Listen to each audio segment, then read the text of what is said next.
Seorang anak tega menumbalkan ibunya sendiri demi keluar dari jerat kemiskinan.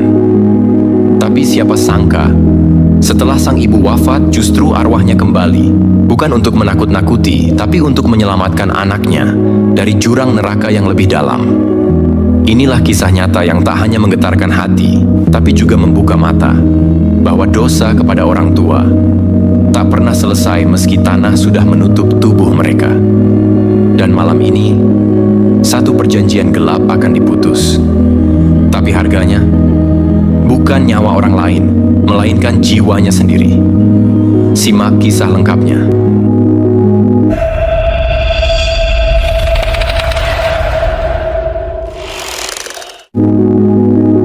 Dengarkan baik-baik.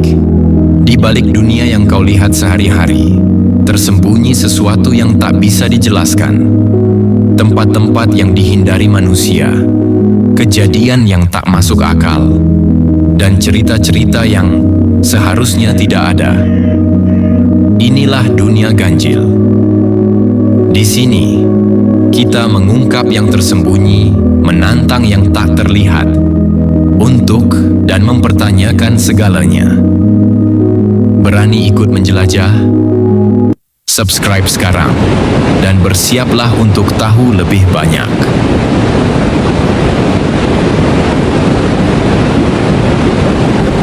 Langit seolah ikut menangisi pernikahan sederhana Rian dan Anissa yang digelar di halaman rumah bambu tua milik Bu Kartina, Ibunda Rian.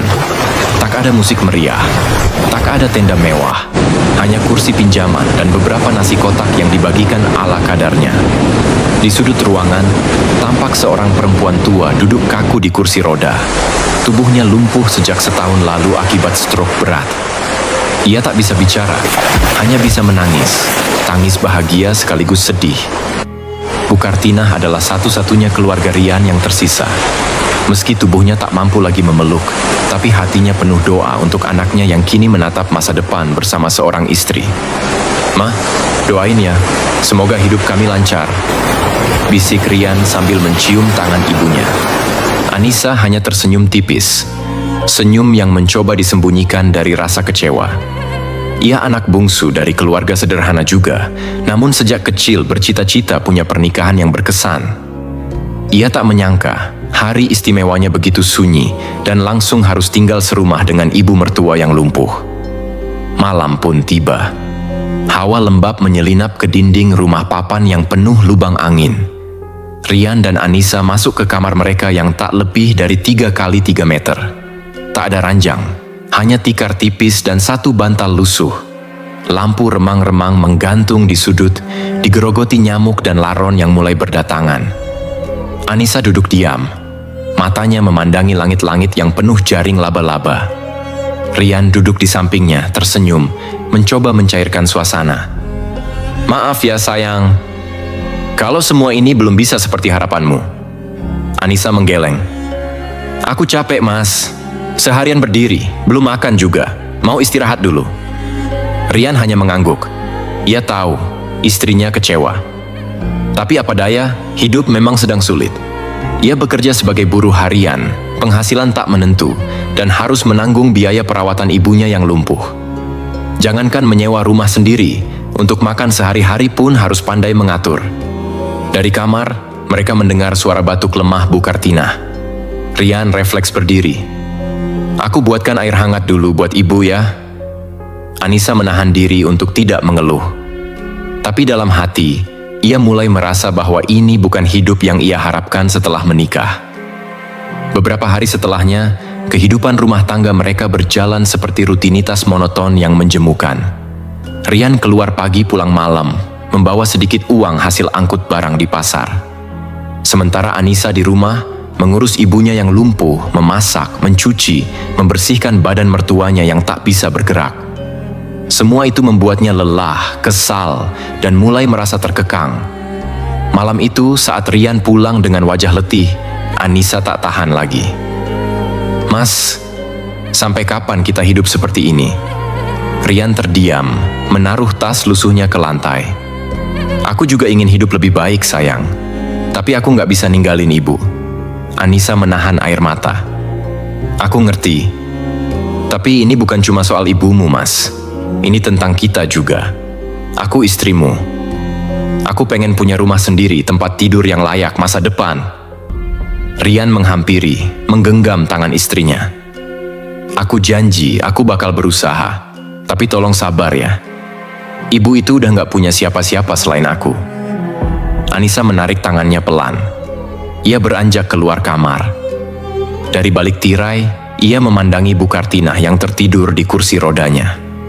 Perempuan tua itu tampak rapuh, lemah, bahkan seperti beban di mata Anissa yang mulai lelah. 3 minggu berlalu, Anissa makin jarang tersenyum. Setiap pagi, ia bangun lebih awal untuk menghindari menyentuh tubuh mertuanya yang bau obat dan luka. Ia mulai jarang bicara dengan Rian, hanya menjawab seperlunya. Suatu malam, saat Anissa sedang membersihkan lantai, ia mendengar obrolan tetangga dari depan rumah. Si Joko sekarang kaya loh, padahal dulu lebih parah hidupnya dari Rian. Katanya dia pakai jalan lain, ada dukun di pinggir desa, tapi ya itu, katanya harus ada syarat berat. Anissa menajamkan telinga. Pesugihan ya? Tanya yang lain berbisik. Anissa tak menanggapi. Tapi malam itu, ia terus memikirkan satu kata. Pesugihan. Di malam pertamanya yang seharusnya penuh harapan, justru penuh kegelisahan. Ia bangkit dari tikarnya, keluar ke ruang depan, lalu duduk di dekat Bu Kartinah yang tertidur lelap. Di kamar, Rian terbangun dan melihat tikarnya kosong. Ia keluar dan menemukan Anissa duduk sendiri, menangis diam-diam. Sayang, kamu kenapa? Anissa hanya menggeleng, tapi raut wajahnya sudah berkata banyak. Rian duduk di sebelahnya memeluk bahu istrinya. Dalam hati, ia merasa gagal. Pernikahan yang baru seumur jagung, sudah penuh tekanan. Tapi ia belum tahu bahwa ini baru awal dari badai besar yang akan mengguncang rumah tangganya. Anissa menangis diam-diam di tengah malam. Tapi tatapan matanya berbeda. Ada amarah, ada rasa ingin lepas dari kehidupan yang menyiksanya. Dan di sudut pikirannya, bisikan pesugihan mulai mengetuk pintu hatinya. Pagi itu, Rian berangkat lebih awal dari biasanya. Matahari belum menampakkan sinarnya sepenuhnya, tapi ia sudah mengayuh sepeda tuanya menuju pasar. Di belakang, Anissa hanya memandangi punggung suaminya dari balik jendela, tanpa sepatah kata pun mengiringi kepergiannya. Setiap hari kerja, tapi nggak ada hasilnya juga. Bisik Anissa lirih sambil menyeduh teh yang sudah basi karena ampas semalam belum dibuang.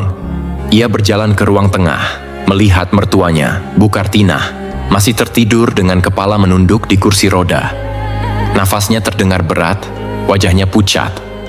Anissa menghela napas panjang. Sampai kapan aku harus ngurusin orang lumpuh begini, gumamnya. Dengan malas, ia mengambil kain basah lalu menyekat tangan dan kaki ibu mertuanya. Gerakannya kasar, tanpa kelembutan. Tiba-tiba, tangan Bu Kartinah bergerak, spontan. Entah karena refleks atau kesakitan. Anissa terkejut dan panik tapi juga kesal. Kalau bisa gerak, kenapa nggak ngurus diri sendiri? Gumamnya sinis. Bu Kartinah hanya bisa meneteskan air mata. Matanya yang berkaca-kaca menatap lurus, seolah ingin berbicara, tetapi lumpuh telah merampas semuanya. Ia hanya bisa diam, menyaksikan menantunya merawat dengan setengah hati. Sore harinya, Rian pulang dengan wajah kelelahan. Bajunya basah oleh keringat, tangannya penuh goresan dari kerja bongkar muat di pasar. Aku bawa sedikit beras sama tempe, nanti kita tumis pakai cabai ya, katanya sambil tersenyum. Namun senyum itu tak dibalas.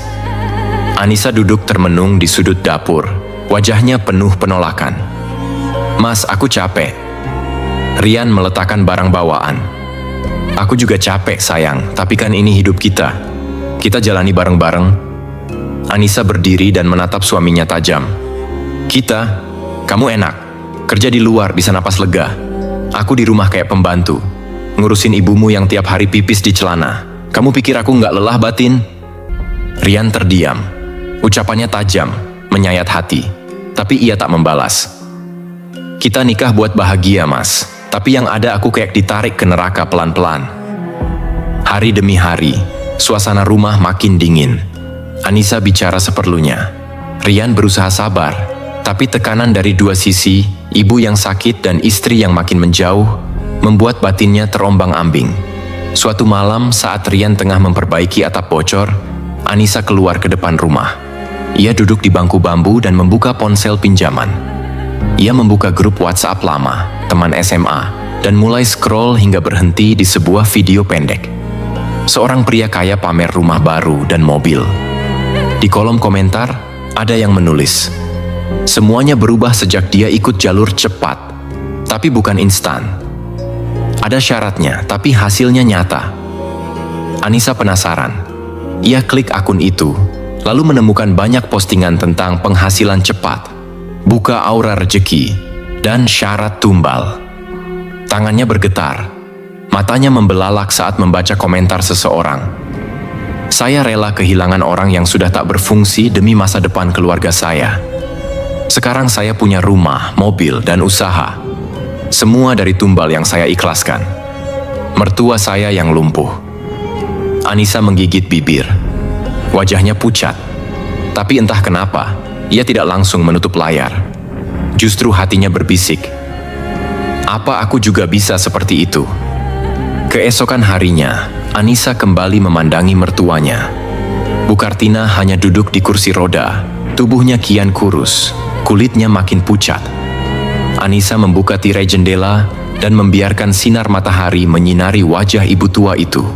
"Bu, maaf ya, aku cuma pengen hidup enak. Salah kalau aku mikir buat masa depan?" Air mata mengalir di pipi Bu Kartina. Tapi ia tak bisa bicara, tak bisa membalas, hanya diam, menyaksikan menantunya perlahan berubah dari pengantin baru yang ramah, menjadi istri yang dingin, dan kini menjadi manusia yang mulai kehilangan nurani. Malam harinya, Anissa menyodorkan ponsel ke Rian. "Mas, lihat ini." Rian membaca dengan seksama. Ia menggeleng. "Kamu bercanda? Ini pesugihan, Nis. Jalan setan. Kita nggak boleh." "Apa kamu mau terus hidup seperti ini? Nggak punya apa-apa, tinggal di rumah reot, tiap hari ngerawat ibu yang bahkan nggak tahu hari ini hari apa?" "Dia ibu kita, Nis." "Ibu kamu," bentak Anissa. "Bukan ibuku, aku nggak lahir dari dia. Tapi aku yang ngelap badannya, aku yang cuci bekas pipisnya. Kamu kerja di luar, aku yang jadi pembantu di rumah." Rian menunduk. Air matanya nyaris jatuh. Anissa menggenggam tangannya. "Mas, dengar. Kalau kita nggak berubah sekarang, kita bakal hancur. Ini demi masa depan kita, demi anak-anak kita nanti." Dengan cara ini, suara Rian pelan, tapi terdengar getir. Anissa terdiam. Ia tahu apa yang ia sarankan bukan hal biasa. Tapi di pikirannya, satu kalimat terus berputar. "Hidup ini pilihan, dan aku sudah terlalu lama memilih menderita." Malam itu mereka tidur membelakangi. Tak ada pelukan, tak ada obrolan. Hanya kesunyian yang mencekam. Dan di ruang depan, Bu Kartina kembali meneteskan air mata, tanpa suara. Seolah ia tahu bahwa sesuatu yang kelam sedang menyelimuti rumah itu. Anissa mengirim pesan pada kontak misterius dari grup video. Pesannya hanya satu kalimat. "Kami siap. Apa syaratnya?" Malam mulai larut. Jam dinding tua di ruang depan berdentang 3 kali. Suasana rumah kayu itu sunyi. Hanya suara angin menggesek celah-celah dinding yang lapuk. Di dalam kamar, Rian masih terjaga. Matanya menatap langit-langit yang gelap. Tubuhnya terbaring kaku, tapi pikirannya sibuk bergulat dengan kegelisahan. Pesan dari Anissa sore tadi masih membekas di hatinya. Ia membaca ulang isi chat dari nomor misterius yang dikirim istrinya. "Datang saja malam Jumat Kliwon ke perbatasan hutan Jelegong. Bawa sesajen dan bawa yang akan dikorbankan. Tanpa darah tidak ada rejeki." Rian menggigit bibir. Dadanya sesak. Ini bukan mimpi buruk, ini nyata. Istrinya, Anissa, benar-benar ingin menempuh jalan pesugihan. Dan yang paling membuatnya sesak adalah calon tumbalnya telah disebutkan. Ibu kandungnya sendiri. Sementara itu di kamar lain, Anissa terjaga. Ia duduk di atas tikar sambil menatap ponsel. Cahaya layar memantul di wajahnya yang penuh keraguan. Meski niat sudah tertanam, hatinya belum sepenuhnya membatu. Tapi rasa lelah dan putus asa seakan terus mendorongnya pada jurang. Ia membuka galeri foto, melihat potret pernikahannya bersama Rian. Di foto itu, ia tersenyum. Namun kini senyumnya telah berubah menjadi resah. Ia lalu memandangi foto ibunya. Wanita tua yang telah meninggal 2 tahun lalu karena kanker. Bu, maaf. Tapi aku gak mau hidup kayak ibu. Aku mau berubah. Aku pengen hidup enak, meskipun jalannya berat. Air matanya menetes, tapi ia menghapusnya cepat-cepat. Pagi harinya, Anissa terlihat lebih tenang dari biasanya. Ia memasak, menyuapi Bu Kartina, bahkan membersihkan kursi roda dengan cermat. Rian memperhatikan dari sudut dapur. Ada sesuatu yang berbeda. Ada keanehan dalam keramahan itu. "Ibu makannya lahap ya," kata Anissa sambil tersenyum manis, seolah sedang mempersiapkan sesuatu yang istimewa. Rian tak sanggup menatap mata istrinya. Ia tahu hatinya sedang menyimpan rencana kelam. Sore itu, Rian pergi ke musyola kecil di ujung kampung. Ia menemui Ustadz Yusuf, sahabat masa kecilnya yang kini menjadi guru ngaji. "Ustadz, saya mau tanya, kalau ada orang yang ikut pesugihan, apa benar bisa kaya?" Ustadz Yusuf mengernyit. "Kenapa nanya begitu?" Rian hanya menunduk. Ustadz Yusuf menjawab dengan lembut tapi tegas. "Iya bisa, tapi bukan rejeki, itu tipu daya jin. Kaya di dunia tapi miskin di akhirat. Dan pasti ada harga yang dibayar. Biasanya, nyawa." Rian terdiam, napasnya tercekat. Jangan pernah tukar berkah Allah dengan iming-iming setan, Rian. Hidup susah itu bukan kutukan, tapi menumbalkan orang lain demi kekayaan, itu dosa besar. Apalagi kalau itu ibu kandungmu. Rian hanya menjawab lirih. "Iya Ustadz, saya ngerti." Namun malam itu, godaan lebih kuat dari iman yang menipis. Ketika Anissa mengajak bicara, Rian tak lagi membantah. "Mas, besok malam Jumat, kita harus siapin semuanya." Rian mengangguk pelan. "Apa aja yang dibawa?" Anissa mengeluarkan daftar yang dikirim dari si dukun. Bunga 7 rupa, ayam cemani, kain kafan kecil, dan sesajen berisi darah ayam. "Dan kita harus bawa ibu," ucap Anissa pelan namun mantap. Rian memejamkan mata. "Kita nggak langsung bunuh, kan?" "Enggak, kita cuma antar ke tempatnya. Biar dia yang urus," jawab Anissa cepat. Keesokan malamnya, udara terasa berbeda. Angin berhembus lebih dingin dari biasanya. Langit gelap tanpa bintang. Suara jangkrik seolah hilang, tergantikan sunyi mencekam.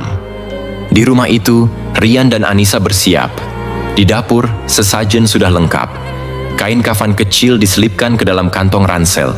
Rian menggulung tubuh ibunya dengan selimut, lalu mengangkatnya ke kursi roda. Bu Kartina tampak gelisah, nafasnya berat. Matanya menatap penuh tanya ke arah Rian.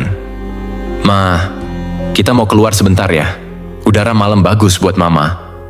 Suara Rian lirih, hampir patah di ujung kalimat. Tangis Anissa sempat pecah, tapi cepat disekanya. Di hatinya masih ada sisa iba, namun ambisi sudah menutupi sebagian besar nurani. Mereka mendorong kursi roda itu menembus jalan setapak di pinggir hutan Jelegong. Bulan tertutup awan, suara burung hantu terdengar dari kejauhan. Di ujung jalan, tampak sesosok pria tua berjubah hitam berdiri di depan gubuk tua. "Selamat datang, kalian sudah siap?" Suara lelaki itu berat dan dingin. Rian hanya mengangguk. "Kisuro," demikian pria itu dikenal, memeriksa sesajen, lalu mendekat ke Bu Kartina. "Ini tumbalnya?" Bu Kartina menatap pria itu. Mata tuanya ketakutan. Anissa menahan nafas. Rian mulai berkeringat. Kisuro tersenyum dingin, lalu berbisik. "Tapi tumbal ini belum sepenuhnya lemah. Masih ada doa-doa yang melindunginya. Kalian harus menyelesaikannya dengan pengkhianatan. Darah keluarga hanya bisa dibayar dengan penolakan keluarga itu sendiri." Rian bingung. "Maksudnya?" "Ambil segenggam tanah kuburan dan taruh di bawah kursi rodanya. Itu tanda bahwa kalian menyetujui pengorbanan ini." Anissa ragu. Tapi Rian melangkah pelan, lalu mengambil segenggam tanah dari depan gubuk yang berlumut. Dengan tangan gemetar, ia letakkan tanah itu di bawah roda kursi ibunya. Dan saat itu juga, Bukartinah menangis. Tapi tangisnya bukan tangisan biasa, itu jeritan dalam diam. Matanya membelalak, tubuhnya bergetar. Tangan yang selama ini tak bergerak, menggenggam erat kain kursi roda. Tapi tak seorang pun menggubris. Ia tahu, ia sedang dikorbankan oleh anaknya sendiri. Kisuro menancapkan keris kecil ke tanah. Tiba-tiba angin berhenti, langit menderu, dan suara samar terdengar dari dalam hutan. Siapa yang tega menukar cinta ibu dengan emas dunia? Angin berhenti. Daun-daun yang sebelumnya gemerisik mendadak membeku. Di hadapan gubuk tua yang dipenuhi kemenyan dan dupa menyala itu, Rian dan Anissa berdiri menggigil. Kisuro, pria berjubah hitam dengan mata tajam seperti ular, menancapkan keris kecil ke tanah. Wajahnya datar, tapi penuh aura mengancam. Persembahan telah diterima, tapi tumbal ini belum selesai, katanya lirih. Rian menatap ibunya, Bukartinah, yang duduk tak berdaya di kursi roda. Tubuh wanita tua itu menggigil, matanya berkaca-kaca. Walau lumpuh dan tak bisa bicara, air mata yang mengalir dari sudut matanya berbicara banyak tentang kepedihan, ketakutan, dan kekecewaan yang mendalam. Kenapa harus ibu sendiri, Mas? Gumam Rian dalam hati. Suaranya hanya sampai di dada. Anissa berdiri di samping, menatap penuh kecemasan. Di antara keheningan, ada sesuatu yang berdesir di telinga mereka. Suara bisikan, lirih, menusuk. Yang kau beri adalah nyawanya, tapi arwahnya belum merelakan. Kisuro menyodorkan botol berisi cairan keruh ke tangan Anissa. Campurkan ini ke minuman tumbal malam ini. Ia akan melemahkan seluruh syarafnya. Saat dia terlelap, roh penjaga akan datang menjemput. Anissa menerima botol itu dengan tangan gemetar. Ia memandang Rian, seolah meminta kepastian. Kita bawa pulang dia, ritualnya tak bisa di sini, tapi pintunya sudah terbuka, jangan coba membatalkannya, tegas Kisuro. Langit mulai bergerak kembali, angin bertiup pelan. Aroma kemenyan semakin menyengat. Rian mendorong kursi roda ibunya, perlahan keluar dari pekarangan gubuk, menuju jalan setapak pulang. Namun di sepanjang jalan, mereka merasa langkah mereka diikuti. Tak ada orang, tapi suara ranting patah dan desir daun seperti menandai keberadaan makhluk lain. Sesampainya di rumah, suasana berubah aneh.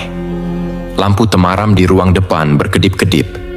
Suara tikus dari plafon seolah hilang. Rumah itu terasa sepi, tapi tidak damai. Anissa masuk ke dapur, menyeduh teh. Cairan dari botol Kisuro ia tuang diam-diam ke dalam cangkir. Tangannya bergetar, keringat dingin mengucur dari pelipisnya. Ia berjalan menuju Bukartinah yang masih duduk di kursi roda. Wanita tua itu masih menangis. Matanya memohon, tapi tak bisa bicara. Minum dulu ya Bu, ucap Anissa lembut. Tapi lembutnya suara itu tak bisa menyembunyikan kengerian dalam hatinya. Ia menyodorkan cangkir ke bibir mertuanya, menahan kepalanya agar bisa menelan. Perlahan, cairan itu masuk ke tubuh Bukartinah. Ia menggigil, matanya perlahan tertutup. Dan saat itu, lampu mati. Gelap gulita. Rian segera menyalakan lilin. Tapi nyala lilin itu goyah. Angin seolah berhembus dari dalam rumah. Tiba-tiba, dari balik kamar terdengar suara pintu berderit. Padahal tidak ada seorang pun di dalamnya. Rian dan Anissa saling menatap. Suara itu disusul dengan bunyi seperti langkah kaki kecil, menyeret, mengitari ruang tengah. Anissa memeluk suaminya erat. Mas, ada apa ini? Rian memandang ibunya. Bukartinah kini tertidur atau pingsan, tapi wajahnya tampak seperti sedang menahan teriakan yang tak bisa keluar. Rahangnya terkunci, tubuhnya berkeringat dingin. Malam terasa panjang. Mereka tidur di kamar dengan lampu lilin kecil. Tapi suara-suara aneh tak berhenti. Ketukan di dinding, bisikan di dekat telinga, dan suara tangisan. Seperti suara seorang perempuan tua yang mengaduh kesakitan. Anissa mulai menyesal. "Mas, apa ini salah? Apa kita udah kelewatan?" Bisiknya di tengah malam. Rian diam. Ia tak menjawab, tapi hatinya penuh penyesalan. Ia hanya ingin hidup lebih baik, tapi kini rumahnya seperti neraka. Pagi harinya Bu Kartinah masih tertidur di kursi rodanya. Nafasnya lemah, tapi anehnya tubuhnya kini makin kaku. Tangannya menggenggam kain selimut erat, seperti sedang melawan sesuatu. Anissa menyentuh tangan mertuanya. Dingin, lebih dingin dari biasanya. Rian menghampiri dan mencoba membangunkan. "Ibu, Bu," tak ada reaksi. "Ibu," matanya terbuka perlahan. Tapi yang mengejutkan, iris matanya kini berubah, penuh urat merah. Nafasnya tersendat, ia menggigil hebat. "Mas, dia kenapa?" Tiba-tiba, Bu Kartinah muntah darah hitam, pekat, mengeluarkan bau amis yang menyengat. Rian terlonjak, Anissa menjerit, dan saat itu lampu kembali mati. Seluruh rumah berguncang pelan, dinding berderak, jendela menutup sendiri. Di tengah kekacauan itu, terdengar suara samar, tapi jelas. Suara perempuan tua penuh luka. "Kalian, anak-anak durhaka. Doa ibu, yang dulu menyelimuti, kini kutarik kembali." Tiba-tiba, tubuh Bu Kartinah kaku. Matanya membelalak. Ia menggigil sebentar, lalu diam. Nafasnya berhenti. Rian terduduk. Anissa menangis keras. "Ibu! Ibu!" Ia mencoba memeluk tubuh itu. Tapi tubuh itu sudah dingin, sudah tak bernyawa. Dan saat mereka menunduk dalam tangis dan keterkejutan, suara keras terdengar dari belakang mereka. "Keraka!" Kursi roda itu pecah tiba-tiba. Roda terlepas sendiri, kayu patah, dan dari arah kamar terdengar suara tertawa kecil. Tertawa seorang nenek, pelan, menyeramkan. Di dinding rumah yang kosong, tiba-tiba muncul tulisan seperti tergores kuku. "Tumbal telah diambil, tapi arwah belum tenang."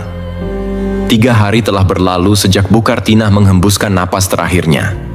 Namun rumah itu masih dingin. Bukan karena angin malam, tapi karena keheningan yang menggantung, seolah arwah sang ibu belum benar-benar pergi. Jenazah Bu Kartinah dimakamkan sederhana. Tak banyak pelayat. Hanya beberapa tetangga dan teman pasar Rian yang datang, karena kabar sakitnya yang memang sudah lama diketahui warga. Tak ada yang tahu bahwa kematiannya bukan sekadar takdir, tapi hasil dari pengkhianatan darah dagingnya sendiri. Anissa duduk memeluk lutut di pojok kamar. Matanya sayu, pipinya cekung, rambutnya acak-acakan. 3 malam berturut-turut ia tidak tidur nyenyak. Tangisnya pecah setiap malam, tapi bukan karena duka, melainkan karena rasa bersalah dan teror yang diam-diam menyiksanya. Setiap kali ia memejamkan mata, sosok Bu Kartinah datang dalam mimpi. Bukan sebagai ibu mertua yang lemah dan sakit, melainkan sebagai arwah yang diam tapi menatap tajam, seolah ingin berkata, "Anakku, kenapa kamu tega?" Namun pagi itu, sesuatu yang janggal terjadi. Saat Rian membuka pintu rumah, ada sebuah amplop coklat diselipkan di bawah tikar depan. Ia membukanya dan menemukan selembar surat dari seseorang yang mengaku sebagai pemilik tanah warisan dari almarhum ayahnya di kampung sebelah. Isinya mengejutkan. Tanah seluas 700 meter atas nama mendiang Pak Sahlan, ayah Rian, resmi diwariskan kepada putra tunggal, Rian bin Sahlan. Silakan ambil dokumen resminya di kantor desa. Sertifikat sudah siap. Rian terbelalak. Ia bahkan tidak tahu tanah itu masih ada. Bertahun-tahun tak terurus. Ia mengingat ayahnya pernah menyebutkan tanah kecil di kampung, tapi tak pernah dibicarakan serius. Anissa, yang mendengar kabar itu, spontan berdiri. "Mas, ini pertanda, rezeki kita mulai datang." Rian hanya terdiam, hatinya berdesir. Ia ingin bahagia, tapi bayangan wajah ibunya selalu muncul setiap kali kabar baik menghampiri. Beberapa hari kemudian, kabar baik lainnya datang. Rian dihubungi oleh kenalan lama di pasar yang menawarkan kerja tetap sebagai mandor proyek gudang sembako. Gajinya jauh lebih besar dari kerja serabutan sebelumnya. Tak sampai seminggu setelah itu, Anissa ditawari menjadi reseller kosmetik online oleh saudara jauhnya. Produk cepat laku, dan dalam 2 minggu, Uang tabungan mereka bertambah hingga cukup untuk membeli motor bekas. Kehidupan mereka berubah drastis. Mereka tak lagi kelaparan. Mereka mulai membeli perabot baru. Kamar mereka kini dilapisi karpet empuk. Dapur diperbaiki. Anissa bahkan mulai posting aktivitasnya di media sosial, mengunggah foto dengan caption, "Jangan menyerah,